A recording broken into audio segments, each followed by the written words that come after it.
tabbata gunka, mai gida abun Jibrilu, aminci ya tabbata gunka, ya Rasulu da kamalu, aminci ya tabbata gunka,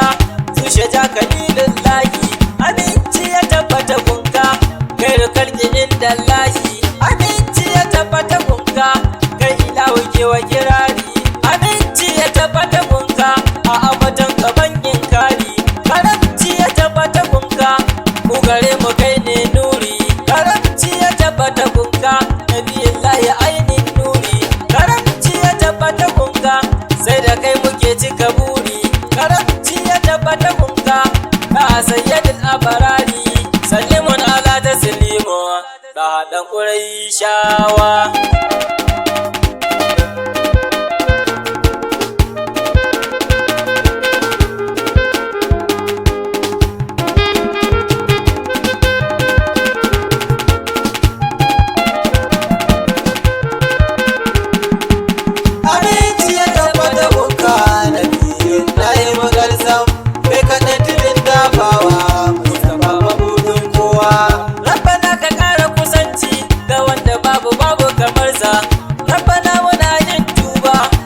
Shaida ba na biyunsa,